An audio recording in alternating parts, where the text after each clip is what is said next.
The internet is becoming, and there's a proper word for this coined by this person, Corey. It's called Enshittification. In fact, it's even made it to the dictionary, which in simple terms means you are getting ripped off. The guy who actually came up with this word divided the phases of companies which enshittify their own products into 3 different phases. By the end of this video, you'll know if you are using any app, what phase that company is in, and what you can do in your personal finances to safeguard yourself. Because they have a lot of strategies and you have none. Chapter 1.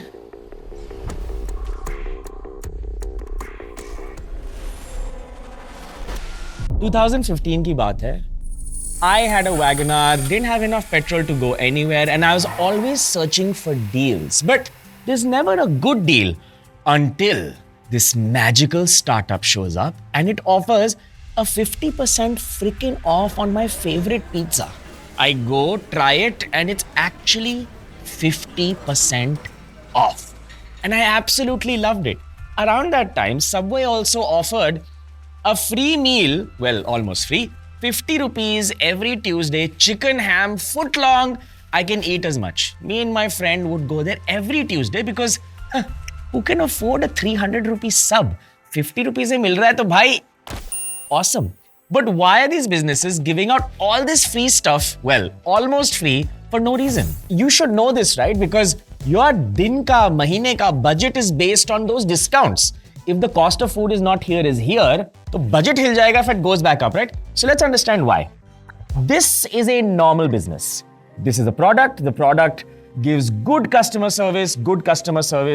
The founders have to make sure there's good distributor service because someone has to sell those products in actual stores.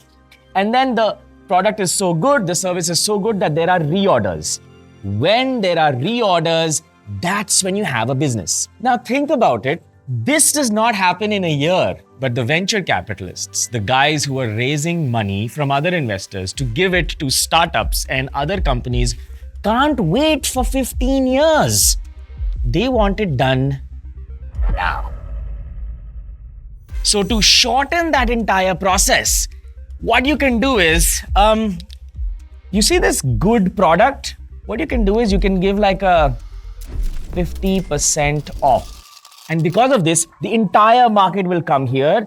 Hopefully everything else is good as well and the reorders happen only because of this 50% off that's happening, and that's why they're giving you free stuff. But the point is that phase 1, the bait, is basically this. How can they get you on their product as fast as possible, even if it means burning cash, losing money on every transaction to please you?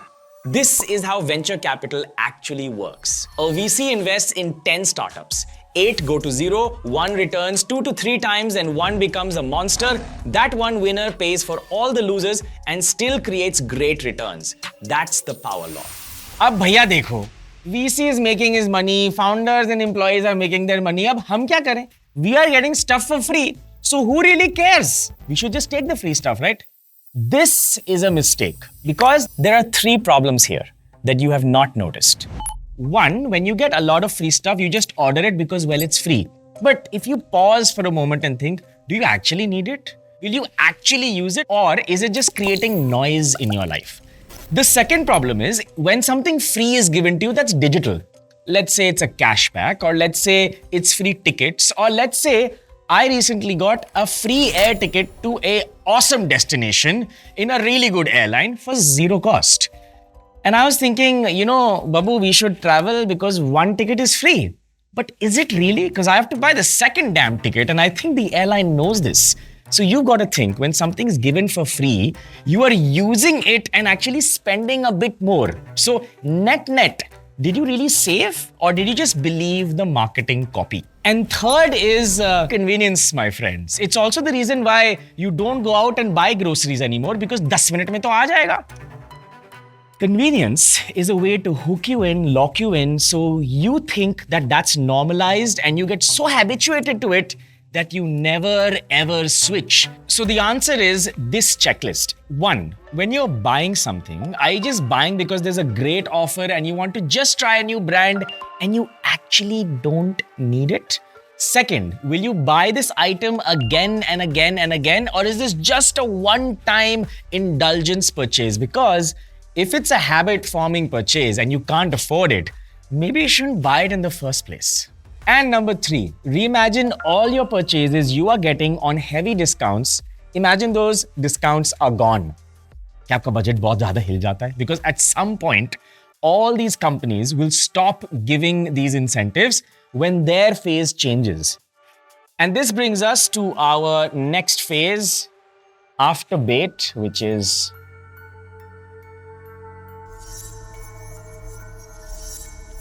trap. Once these platforms have your habit and you're using it continuously, they start actually degrading because you won't switch. Case in point, good company but degraded, I think, Google. If you look at Google then, this is what a search on Linux looked like. If I do it today, this is what I see. No surprises here, they make 5 times more money on their own page than any of the partner pages. So, they're incentivized to add more ads over here when you perform a Google search. They need to actually recover some money, and this is actually not evil. The internet says it is, but they are a business. They have to create wealth for themselves, their employees, and obviously shareholders. And they can do this because they know that you are locked in or habituated to their product. It's also called switching cost. This is not about money, this is about habit. Search costs, learning costs, investment costs, brand emotional costs, and transactional costs. Let me explain it in a little sadharan bhasha. Imagine there's a better Chrome out there, a better web browser. You don't switch because all your passwords are saved, your bookmarks are there. When you click default Chrome opens, it's tough to move outside of your existing comfort zone. Once you're locked in and they have your data and your workflow, you can't get out. So how does this affect you?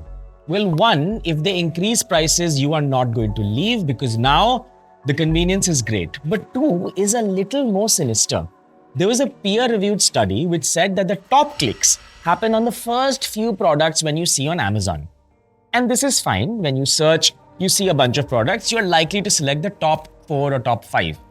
Did you know that the study found that those things showed on top are on average 17% more expensive?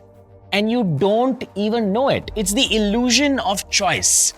So because you understand this now, hopefully, you scroll a little more, explore a little more, and make sure you don't lose that money for no reason. Then another solution is getting a Chrome extension. This particular extension, I'm sure you can find many variations of it, basically finds one product you're trying to buy and compares it to all the marketplaces. And this is not true for just 10-minute delivery or normal delivery. It's also true for hotels, for flights. Aapka hak hai. Find a way to compare and always get the best deal. And this brings us to phase 3, and this is probably the most evil of all of the phases, and you don't even know when it's happening. But now you will, because I'll tell you how it works. And it is called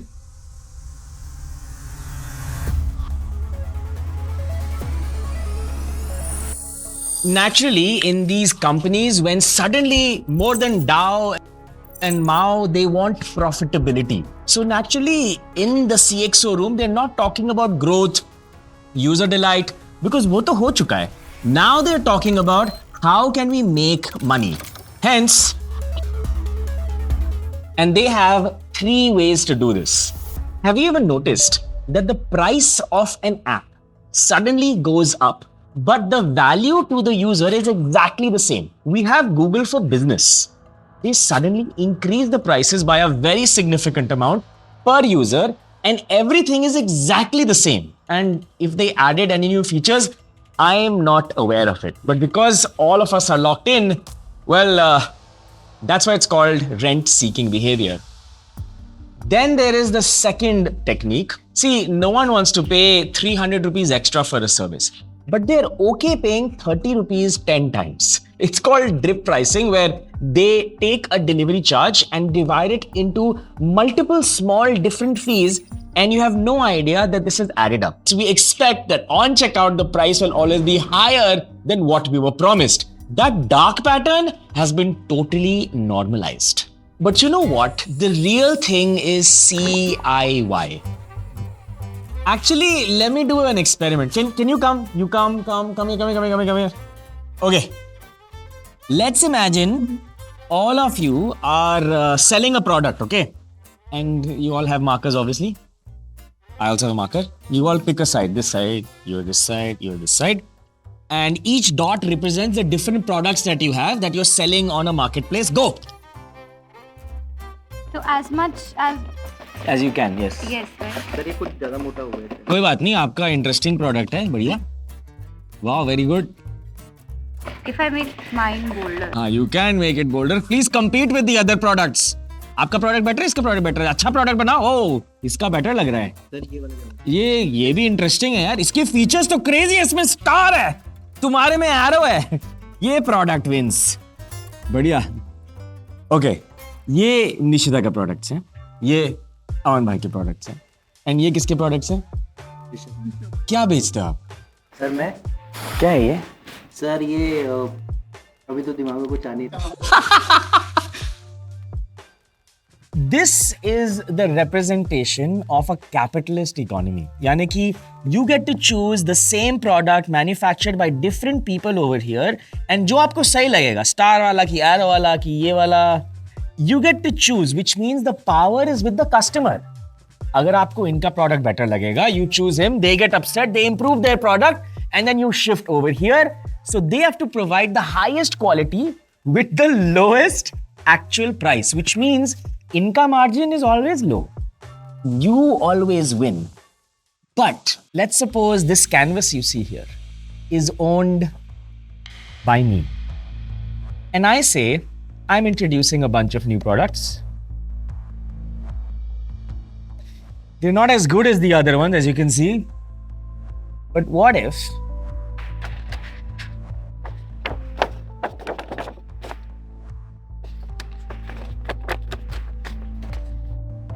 I asked you to choose from these products? Maybe there are a few greens over here, but you get to choose only this. You get to choose from this. So you choose. So there's a paradox of choice over here. You think you have the choice, but do you really? And this is the problem with enshittification. All of us think that the VCs are the problem. अरे वो कर रहे हैं. अरे the companies are the problem. They're trying to extract you. वो तो उनका काम है. Your job is to make sure you exercise your right to choose properly. So when you're presented by this, you first identify that these are false choices, and then do the magic of figuring out what your other choices are. And when you do that, hopefully the world becomes a better place and no one can force you to choose something just because you're habituated to it or there's a false choice. This is not about enshittification. This is actually about your personal finance journey and how the economy works. And all this color here.